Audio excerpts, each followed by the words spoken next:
Salt Lake City. Hey, Jake, how are you? Salt Lake Jake. Salt Lake Jake. Salt Lake Jake. Salt Lake. Welcome to Salt Lake Jake's Take. I am Salt Lake Jake. The sadness and depression, it lingers on, but we're doing our best to get through it. It's been many sleepless nights, 4 as a matter of fact, if I'm counting, since the debacle on Saturday night. But we're powering through. We're doing the best we can. I've got my guy Pete here. How are you doing, Pete? Doing great, Jake. How's it going? You know what? I've been better. Be honest with you, I've been better. But you know what? We have an amazing guest with us that will immediately elevate the mood of all of our listeners, of myself, of everybody around him. The great Kenneth Scott, wide receiver from the University of Utah from 2011 to 2015. One of the great all-time greats and just an all-around good dude. Welcome to the showcase, Scott. How you doing, my friend? Man, I cannot complain one bit. I'll tell you that, man. It's just feels good to always talk Utah ball. It feels better when it's after a win, but hey, we'll take it. We're here. Yep, it definitely would feel better after a win, but we're not going to spend our time rehashing much of the BYU game other than say it was disappointing outcome. We moved the ball. We had almost 500 yards of offense. We had more first downs. We had better third down percentage. We had more total yards, more passing yards, more rushing yards, but we did not have more points, and that's the only thing that matters. It's super frustrating. But let me start there, Ken. As a player, how do you refocus the next week? Because you never lost. You're one of the select many that have never lost to those idiots down there. But, you know, our current team's coming off their third straight loss to BYU, but there's still a lot to play for. So how do you, as a player, get ready for the upcoming week and not be beaten by BYU twice? Woo! Yeah, I definitely don't know the feeling of losing to them. That's for sure. So, but I do know the feeling of losing to other opponents who, you know, end up within the Pac-12 that we lost to year after year, and then finally getting over that threshold and finally beating them. And so, one thing I've learned, it was, I forgot what year it was, but actually it was my senior year. When we lost to USC, we were number 3 in the nation. We ended up losing to USC, and then we were like, what the heck? And so you just got to find a way to recalibrate, like understand, like, man, each game and each week is its own game. And you kind of like, it sounds bad, but kind of like forget about it. Like, it happened. Now we got to move on because it will linger over to the next game without a doubt. Yeah, and so what does Witt do specifically then to like go back to this loss against USC? You know, you like you said, we were up to number 3 in the country. We had opened that year. We had a huge win on the road in Oregon where we destroyed them 62-20, and then we went into USC ranked number 3 and they beat us. So what are some tactics Witt will do to help us prepare? I'm gonna be honest, they didn't just beat us, they manhandled it, they dogged it, they ragged us across the street, all that. I was like, golly. I was like, can this game hurry up? Let's run the ball so we get the clock out. But as far as Coach Witt, man, the way he approaches it from back then, you know, he was obviously, it was disappointing because we were number 3, had a lot at stake in that situation. And so he was in the mindset of like, all right, we can't let this little snowflake start rambling onto an avalanche. So like we just dissected everything that went wrong, how we came about, and then shoot next week, starting the next practice, ensure that like, all right, let's not create those same mistakes. And so he was very militant and like detail oriented when it came to like, okay, next week's practice plan, we got to cover X, Y, and Z. So this won't happen like it happened last week. So he was always good about that piece. Okay, well let's hope they take that same approach and can focus because there's 5 winnable games left.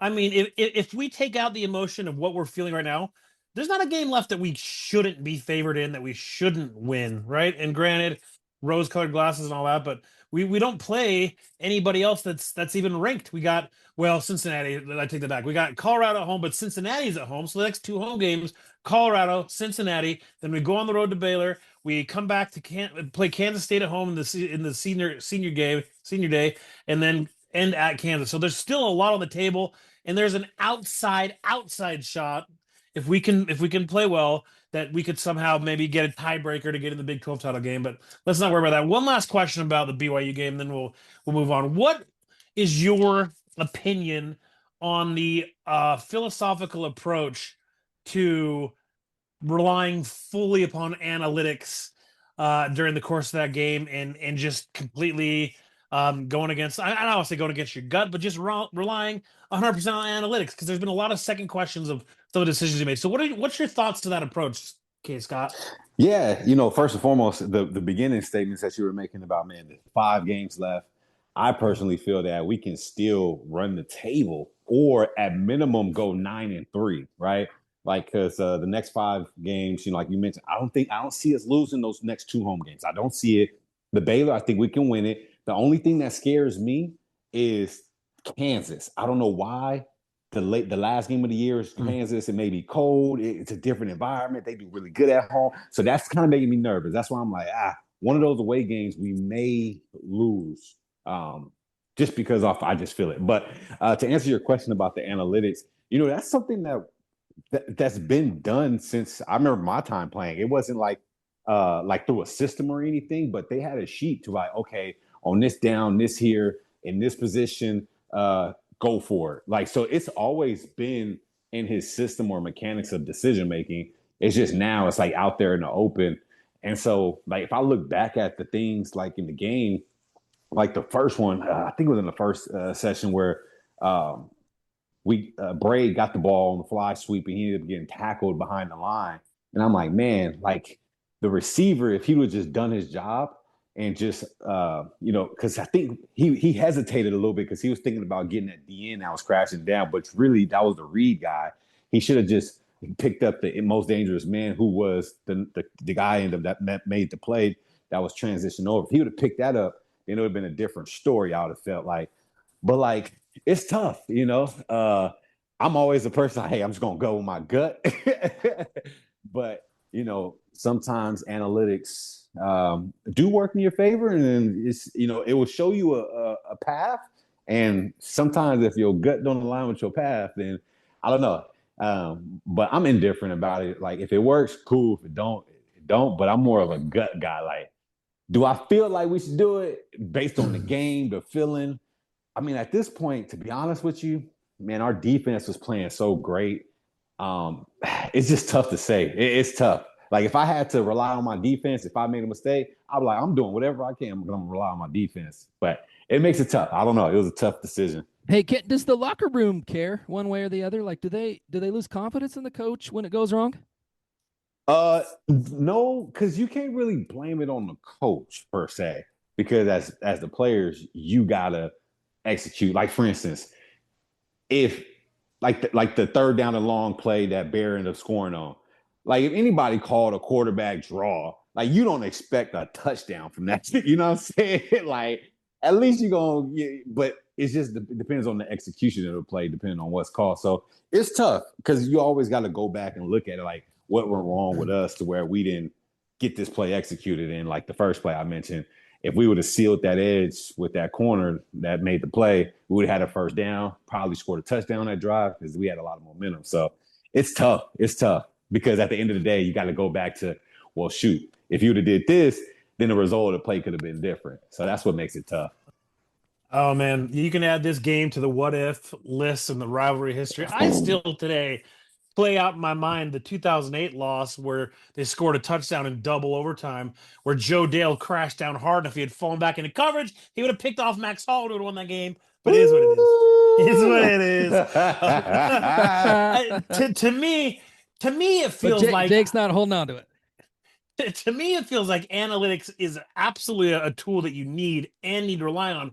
But times it's like that's why they pay him $7 million a year, because if it's just go analytics, with your gut sometimes. You can have Chat GPT coach the team, right? I mean, gotta go with how it's going, how it's felt. Okay, last one. Well, I keep saying last You're all one, good. but I can't let it go. Come on, I can't let it go. So let me ask you: there's been much made about Utah's throw game, passing game this season. We had a BYU player talk about how we knew their routes, we knew what he was going to do. Some people are saying that the route structures are too simplified, the offense is too easy to understand, or maybe the receivers just don't have that dog in them. I don't know. Give me your thoughts on the whole passing offense, the approach we take to passing, and maybe what's holding us back. Man, I always talk to people about this type of scenario, and like I always use the Eagles as like a good example. So if you were to ask anybody like about AJ Brown or Devontae Smith, they'll be like, man, I want those guys on my team. They are spectacular.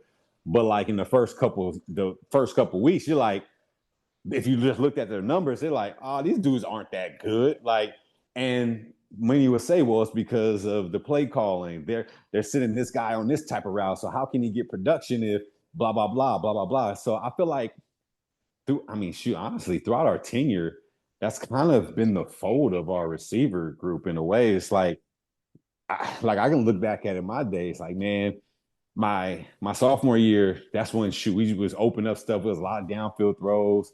2013 year was the same year because that's when Dennis Erickson was here. However, it was a lot of risk because a lot of turnovers. And then we started to get a little bit more conservative, right? And so the route structures are more predicated on, okay, how can we keep the drive moving to control the pace of the game, et cetera. So it just made it a little more basic in a way, like nothing too crazy because of, hey, at the end of the day, we can rely on our defense. So it wasn't really a lot of out of the box. But to answer your question about the basics, like I feel like it can go many ways. We have the best offensive line, but I feel like we don't, like in years prior, we always had a really strong run game. Like we can bet on our hand that we're gonna have 1,000-yard rusher. It's gonna make everything easier. But this year, our quarterback is the best rusher. And over time, it's gonna be tough because how is his throw game, depending on like his status, getting banged up, injured. Like, is he, so a lot of things come to play. So I necessarily don't blame it on just one group. It's just a tough situation because I don't know. Yeah, it's a tough situation. Because we were all hyped up about him before. Like, oh man, we got this kid from Cal or Notre Dame or whatever. Then we got this kid. Look what they did at their prior schools, right? And now they come over here. Yeah. Whoa, what's going on? Well, is it the system or what? So it's tough, man. I can't even put my hand on it. Honestly, it's tough. Well, the fact of the matter is we still move the ball. We're ranked number 22 offense nationally, total offense. We move the ball. We're one of the top, I think, number one still in the country in third down conversion percentage. We're in the top 5 in red zone offense. It's just we just got a bad taste in our mouth because we lost these idiots last week, and I think that's affecting a lot of people. But like you said, lots to play for. 5 games left. 3 of them are home. All of them are winnable. This weekend, we welcome in Coach Prom and the Colorado Buffaloes. So Utah's favored by, I think, last I checked, 13.5, so a couple touchdowns. Colorado rolls out Caden Salter. He's a quarterback transfer from Liberty, I believe. Yep. Overall, they don't really stand out statistically anywhere in the Big 12. Total offense, they're ranked in the Big 12 14 out of 16. And total defense in the Big 12, they're ranked 13 out of 16. So they're bottom third or bottom quarter in the Big 12 in both major statistics. So what do you make of the game this week? How do you see it going? Yeah. First off, a lot have been said on their quarterbacks end, like how inconsistent he is, etc. So with Coach Scally doing Coach Scally stuff, I feel like there's going to be a lot of opportunity defensively for us to do our thing, give our offense some great field position to work with, which in turn is going to help us out, gain momentum. And so I feel like offensively, we won't have a good game, but I would like to see us, how do we incorporate our outside receivers more? I feel like a lot of stuff is worked predicated on the slots, things of that nature. But I would love to see the outside receivers do more. But I think we're going to be good. I think we're going to be, defense is going to hold up pretty well. But offensively, if we can come out and just have a balanced attack. I heard Dampier is kind of banged up, and it looks like Bird Ficklin is going to be the guy. So if he can, not make mistakes or, keep the only thing. So this is what I'm nervous of. I don't want he's going to get told, don't make mistakes, right? Don't make mistakes. Don't take care of the football. So I'm hoping that he doesn't play too conservative and not pull the trigger like his regular gut feelings is. And be like, and he's second guessing himself and he's throwing, you know what I'm saying? I hope he just goes out there, plays his game, does his thing, and not think about like, is this going to, I'm second guessing myself because I don't want to make a mistake. I want to take care of the football, right?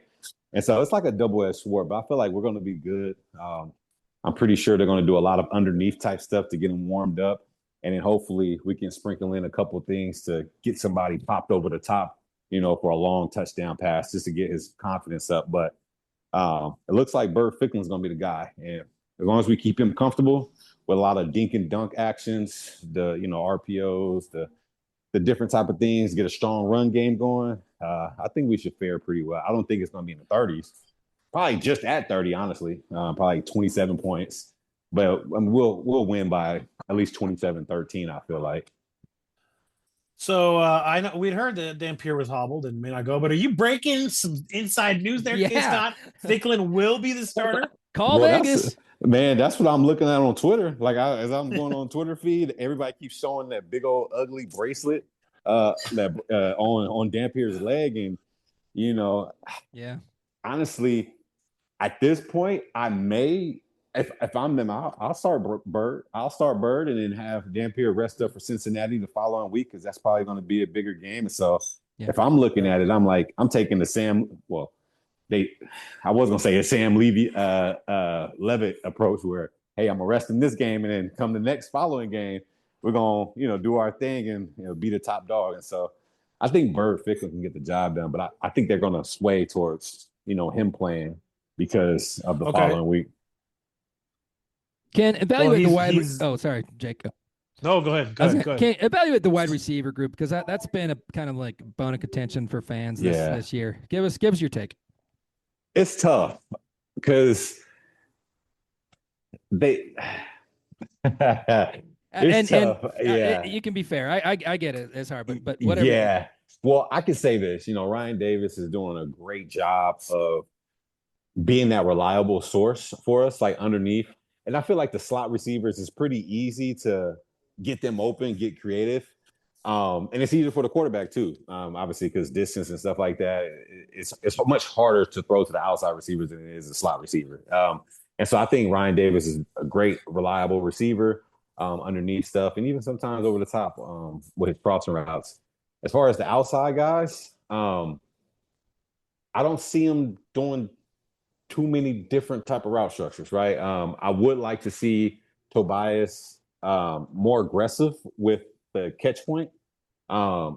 Last game, I see there was a catch in the end zone. I wish he would have caught, even though, they called a PI, I guess, but he should have really caught it, honestly, went through his hands. But I feel like he could be more dominant at the catch point.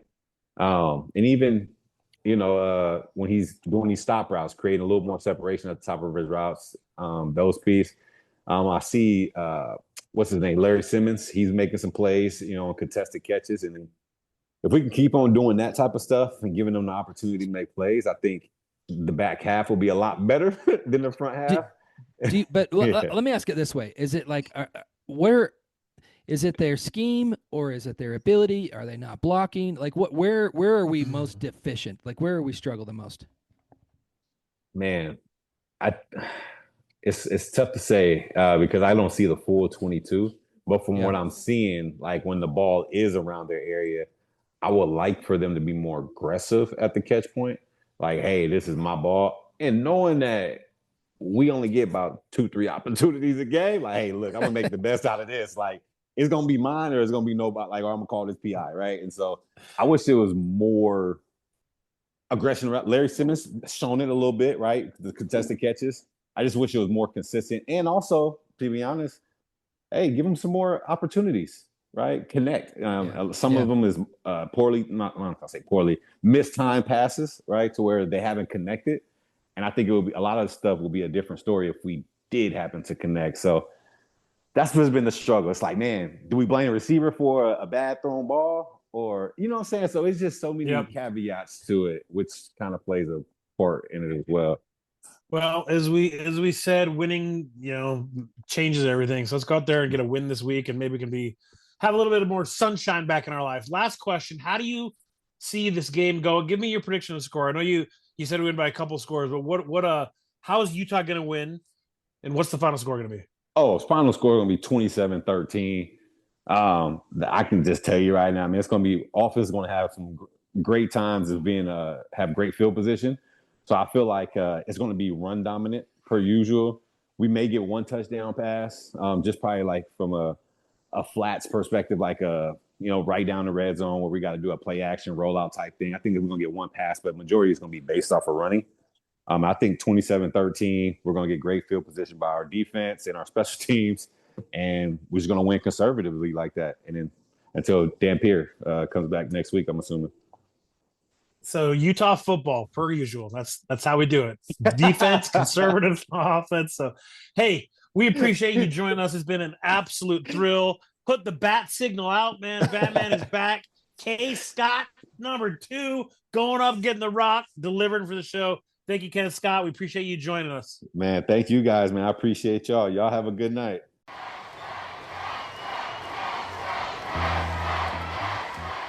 Man, Ken Scott was awesome. The dude is he's got it. Love that guy. He's just a baller. He's energetic. He's charismatic. He's just fun. That was a lot of fun. I love Ken You think Scott. about how many players have gone through this program, and there are just a few that get remembered, and he's definitely one. He is, Absolutely. man. Batman. Yep. You know what? We've got, as I mentioned earlier, I have Pete with me. Brennan, per usual, it's like a coin flip whether he shows up or not. Something happens. So we've got an upgraded co-host with us today. Yes. Rob Kingsford is joining us. Rob, give us a 10-second bio about your fandom and how you became a Ute fan. It's so great to be here. I went to the University of Utah. I played rugby up at the University of Utah from 2000 to 2006. Loved every minute of it, and have been a Utah faithful man ever since. So thanks again for having me, guys. Hey, Yep. you should drop that you're tight buds with Morgan Scally too, right? Yeah, You don't. Okay. No, he's definitely an idol of mine. So grew up with him, and a lot of fun there.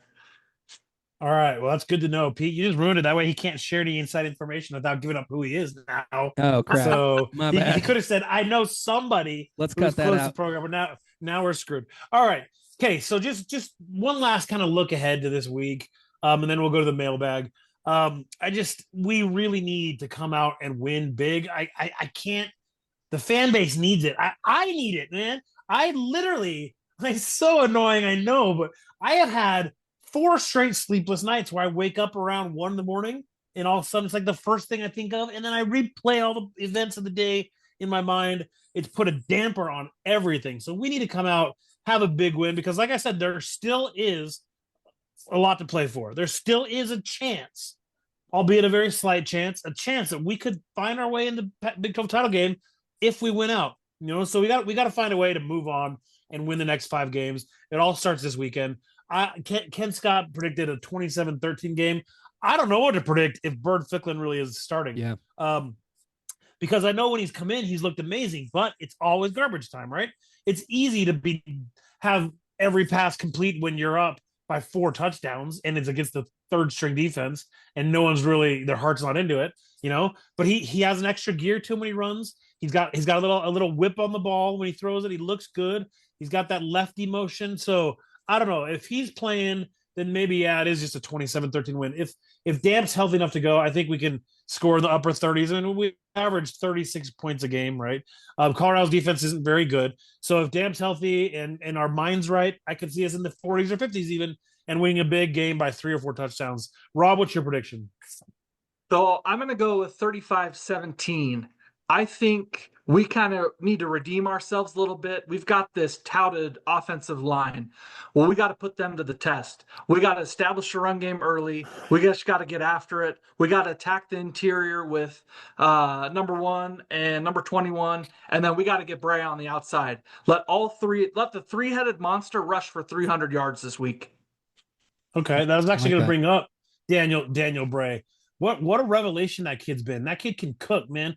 You knew. I don't want to say why not. Why did it take so long? Whatever. But you knew every time he touched it, from the second he touched it, Yeah. in the West Virginia game, like this guy's got an extra gear. Something's different about this guy. And that touchdown against BYU would have gone down as an all-timer had we won that game. Just motoring past dudes on the edge, making them he look pulled slow. right away. His gear. He's got an extra gear no one else has. He's a stud. I hope we can really focus him. Make him a focus in the offense and keep him next year, because that's always the issue. Is they're never going to transfer, whatever. Okay, so I think we can win big. Let me tell you what makes me nervous about this game. Colorado's coming off a bye after beating Iowa State on the road, and we are coming off that hangover loss, and so I'm a little nervous about that. So I'm gonna go, and if it's Ficklin, I'm gonna go a tight one, 2014. 2014. That's vintage Utah football in a Yeah, Kyle winning 8 game, isn't it? p.m. That's John Hayes, Norm Chow, 3 yards, cloud of But dust, I win was by a way score. wrong last week, so don't listen to me. Yeah, so let's hope we win big. But you know what? Is what it is. Let's get the win. Let's get this past us and finish off the year. So let's go to our mailbag. Yeah. We've got a couple mailbag questions we're gonna read. The mailbag is brought to you by Adam Kirkham with Summit Sotheby's International Realty. The Federal Reserve just cut interest rates, creating new opportunities in Utah's housing market. Whether you're ready to buy, sell, or invest, trust Adam Kirkham to help you move with confidence. Go Utes. Man, we're big time. Sponsorships? Shout out Kirk You know Tips. it. That's Why awesome. risk the biggest decision of your life with anybody? Okay, the first question is from Clara. Hi, Jake. This is Clara. I know that Utah football games could be really crowded, busy, and hectic. So I was wondering what your parking strategy is. Clara, thank you so much for the question. Here's the thing: if I give you my parking strategy, then people are going to start doing it, and I'm going to lose the secret I got. So I don't know how detailed I want to get with this, Clara, but I've actually got it really nice set up. I have parking passes that come in my season tickets, but those lots are spread across campus and they're a pain. I have a spot that is just a few blocks away from the stadium. I'm not saying north, south, east, or west, but in a neighborhood that some reason people don't think to go in. And I get there before the gates open, so there's not a lot of competition anyway. But I am in and out into my car. I'm out of the stadium in 5 minutes, and I head northwest through the neighborhoods that I enter, and I get them to Bountiful in 15 minutes. I am never, ever, ever stuck in traffic because I'm going north and I'm going around the capital area, and I'm home. Like I look when I'm going. If any road east or west after a game, or going south like Foothill is a disaster. My problem, I don't have a problem. It's I get there, I park in this secret hidden street, and I'm in and out really quickly. So Clara, I can't share it because the tens of thousands of listeners that go to the game will start taking my strategy. So I can't share it, but I appreciate the question. All right. This is from Liz. Hi, Jake. I'm a happy BYU fan, married to a miserable Utah fan. Tensions ran high this past week, as you can imagine. How long should I keep him on the couch for being such a sore loser? Liz,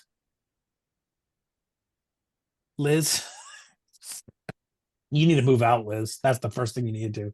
Don't you dare punish my Utah friend for being.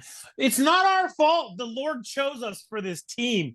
You know what? You should stop gloating, Liz, is what you should stop doing. You should go lay on the couch and tell him to get back in bed because it's already been a rough week for us. Okay? So the fact that you're calling him a sore loser is extremely hurtful, Liz, because we're not sore. We're just devastated that a team that is, quite frankly, not as talented as we are. I don't care what anybody says. They're not as good. I don't care. Has been able to beat us 3 times in a row. And it's super frustrating. And so, Liz, you let him back in the bed ASAP and you ask for his forgiveness. And you know what? I know because he's a Ute fan, he'll probably grant it. So that's my suggestion, Liz. All right. This next one was left on my voicemail from a 303 Boulder area code. So this is kind of weird here. Let me pull it up. Salt Lake Jake. Man, what a smooth name. It's like prime time. And this is Coach Prime, calling in from Boulder, Colorado. I just wanted to say I've heard a lot of criticism for Coach Witt this week after the unfortunate loss to the Brigham Young University Cougars. Everybody's saying, hey, why does he rely so much on analytics? Why does he use mathematics and statistics to make his decision? It sounds like they don't believe. And I know all about that, man. You either believe or you don't believe. And if you don't believe in Coach Witt, then what do you believe in? Right? He's only built the program for over 20 years of constant championships in the Pac-12 contention, top 25 rankings at the end of the year. And you don't want to believe. Give me a break, man. Do you believe? That's the question. When I come to Utah, I thought of anywhere that people would believe it would be in Salt Lake City. Look at these missionaries that come around, man. They always ask people, what do you believe in? And people say, I don't know. And they say, well, let me show you because I have a testimonial and I believe this and I believe that. And then people believe. And you want to question Coach Witt. Everybody in Salt Lake, all you University of Utah fans better look themselves in the mirror and say, what do you believe in? And I'll bet you Coach Witt, an angel-like figure, will come down in the form of Coach Witt, and you'll know that he is the right man to take you to the football celestial kingdom. That's my take. So, Jake, that's my take. And you tell everybody there, you want to question Coach Witt, you better be careful because you might be questioning a spiritual football authority. Time is out, man. I see you. We coming. What the hell was that, Pete? Brian called us. The heck was that? Well, first of all, let's just address the content of the question, I guess. Do I believe in Coach Witt? I don't know if I do anymore, man. You know, Coach Whittingham, without a doubt, took us to some of our highest highs and has been an absolute positive for this university. However, post-COVID, something's happened to him, man. He just doesn't have what he used to. The game, I don't want to say the game has passed you by, but maybe I'll say that. I don't know. But the way it's morphed in the last 5 years with NIL, with transfer portal, with all the things that make college football what it is, Kyle Whittingham has not been able to adapt with it, as evidenced by the fact that we're in our third straight year, and each year we had so many freaking what ifs. His style, which made him great in the first place, was find under recruited gems, coach them up, motivate them, build a culture to win and win a lot of games. It's not that way. You can't do that anymore because with the advent of just how much attention is on college football and how many recruiting services are out there, there's really not the undercover dudes anymore. They're all known. Yeah. Kids go to camps from 7th grade, 8th grade, and they're known, first of all. Second of all, it's just a different mentality amongst the kids these days, to where maybe the culture and the under chip on his shoulder type of situation just doesn't work as well. And so do I believe in Coach Witt? I don't anymore. I don't think he can take us to championships anymore. I will gladly eat my words if it happens, but I think that we go out this year, and I think this is his last year, and we win 7, 8, 9 games, and his last 3 years will have been mediocre at best, right? And so is what it is. So Coach Prime, thank you for calling in the show. We knew you're a listener. Who knew you were a listener? Little sacrilegious there at the end, Coach Prime, but is what it is. So no, I don't believe Coach Whittingham is the man to carry us into the future. That's my belief. We need new eyes, new ears, new thoughts, fresh perspective, even if it's just an in-house coordinator like Morgan Scalley, who I love and I think is going to do an awesome job. We just need a different perspective. And so it's time to thank Coach Whittingham for what he's done, and let's move on to the next era. It is what it is. That's what it is. Any other angels coming down to visit? That's it. That's it for the mailbag. All right. Well, we appreciate you guys joining us. Let's find a way to win. We just got to win. We got to get back to some positive wins here. I don't want this to spiral like it did last year. Last year started off 4-0, and then we had some struggles and we spiraled big time. We've got to stop this. We got to get back to winning. Thank you for joining us. I am Salt Lake Jake, and I am out. Yeah. Ready? Let's get it. I'm telling you why. You can see in their eyes, them boys ain't playing, they ready to ride. Shaking the tunnel, just screaming and yelling. If you ain't ready, you get eaten alive. Taking the field with loads of passion, swagging out with the flyest fashions. Cameras out and they steady flashing. Captains out, we about to get it cracking. Full aggression in between those lines. You boys, we about to ride. We a band of brothers and we stick together like an army mission when it's wartime. We stacking them W's, pay attention. Opponents coming with apprehension. We stay on top of our division. Went from BCS buses to playoff contenders. We on the rise up. Now the boys mad. We had to tighten them boys up. We here for the crown. We on the rise up. Now the boys mad. We had to tighten them boys up. We here for the crown. We on the rise up. The players they make it spectacular. Our defense never stagnant. Hit them with the boom when they tackling. Laying down flat like a mattress. QB throws all accurate. Wide out, steady be snagging it. Oh yeah, our running back's immaculate. Yeah, our team is just BC, and the way we coordinate is super easy. Got a lot of talent with a lot of promise, making for a reason why we should be undefeated. The fans love us, got us packed out like every season. The must crazy, South crazy. Can't forget about the North, baby. Know what I'm saying? We on the rise up. Now the boys mad. We had to tighten them boys up. We here for the crown. We on the rise up. Now the boys mad. We had to tighten them boys up. We here for the crown.